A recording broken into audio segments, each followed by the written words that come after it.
Hello, ginger garlic കിച്ചൻ്റെ പുതിയൊരു വീഡിയോയിലേക്ക് എല്ലാവർക്കും സ്വാഗതം. നമുക്കിന്ന് കാശ്മീരി ഷെയ്ക്കാണ് ഉണ്ടാക്കാൻ പോകുന്നത്. അതിന് വേണ്ടിയിട്ടുള്ള ഇൻഗ്രീഡിയൻസ് ഞാനിപ്പോൾ നമ്മുടെ കുരുവെല്ലാം കളഞ്ഞൊരു 10-15 ഈന്തപ്പഴം എടുത്തിട്ടുണ്ട്. പിന്നെ എനിക്ക് കപ്പലണ്ടി ഇഷ്ടമായത് കൊണ്ടിട്ടാണ് ഞാൻ കുറഞ്ഞ അളവിൽ കപ്പലണ്ടി എടുത്തിരിക്കുന്നത്. നിങ്ങൾക്ക് അത് വേണ്ടെന്നുണ്ടെങ്കിൽ സ്കിപ്പ് ചെയ്യാം. പിന്നെ നമ്മുടെ ഉണക്ക മുന്തിരിയാണ്, ഈ ഗോൾഡൻ നിറത്തിലുള്ളത് തന്നെ എടുക്കാൻ ശ്രമിക്കണം.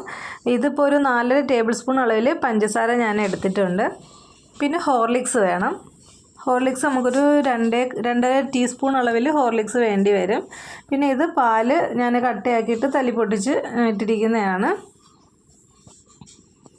ഇനി ഞാനിപ്പോൾ പാൽ ഓൾറെഡി വലിയ ജാറിൻ്റെ അകത്ത് ഇട്ട് പോയത് കാരണം ഞാനിപ്പോൾ വേറൊരു ജാറിൻ്റെ അകത്താണ് നമ്മുടെ ഈന്തപ്പഴവും കപ്പലണ്ടിയും പഞ്ചസാരയും കൂടെ പൊടിച്ചെടുക്കുന്നത്.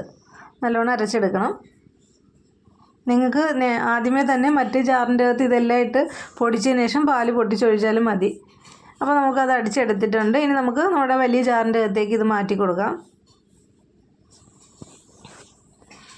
ഇനി ഞാനിപ്പോൾ 1.5 ടേബിൾ സ്പൂൺ അളവിലാണ് ഞാൻ ഹോർലിക്സ് എടുത്തിരിക്കുന്നത്. ഒന്നുകിൽ 2 ടീസ്പൂൺ അളവിന് എടുക്കാം, അല്ലെങ്കിൽ 1.5 ടേബിൾ സ്പൂൺ അളവിൽ ഹോർലിക്സ് എടുക്കാം. ഇനി നമുക്കിത് വീണ്ടും നല്ലതുപോലെ അടിച്ചെടുക്കണം.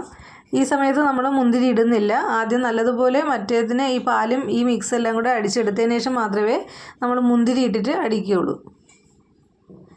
അപ്പോൾ ഞാൻ അടിച്ചെടുത്തിട്ടുണ്ട്. ഇനി നമുക്ക് മുന്തിരിയും കൂടെ ഇതിൻ്റെ അകത്തേക്ക് ഇട്ടിട്ട് ജസ്റ്റ് ഒന്ന് ലോ സ്പീഡിൽ ഒന്ന് അടിച്ചെടുത്താൽ മതി. ഒത്തിരി അങ്ങോട്ട് മുന്തിരി അരഞ്ഞു പോകരുത്. അപ്പോൾ വീഡിയോ ഇഷ്ടമായാൽ ഒന്ന് ലൈക്ക് ചെയ്യാനും ഷെയർ ചെയ്യാനും സബ്സ്ക്രൈബ് ചെയ്യാനും ഒന്നും മടി കാണിക്കരുത്. അപ്പോൾ ഞാൻ മുന്തിരി ഇട്ടിട്ട് അടിച്ചെടുത്തിട്ടുണ്ട്. കണ്ടല്ലോ, അധികം അടിഞ്ഞിട്ടില്ല, ഒന്ന് കറക്കി എടുത്തിട്ടേ ഉള്ളൂ.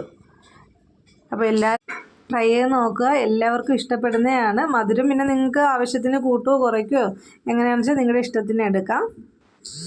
ഇപ്പോൾ ഞാൻ ഡെക്കറേഷന് വേണ്ടി വീണ്ടും ഞാൻ കുറച്ച് ഹോർലിക്സ് മാത്രമേ ഇടുന്നുള്ളൂ. നിങ്ങൾക്ക് അതിൻ്റെ അകത്ത് ചെറിയോ അല്ലെങ്കിൽ വേറെ എന്തെങ്കിലും വേണമെങ്കിലും ആഡ് ചെയ്യാവുന്നതാണ്.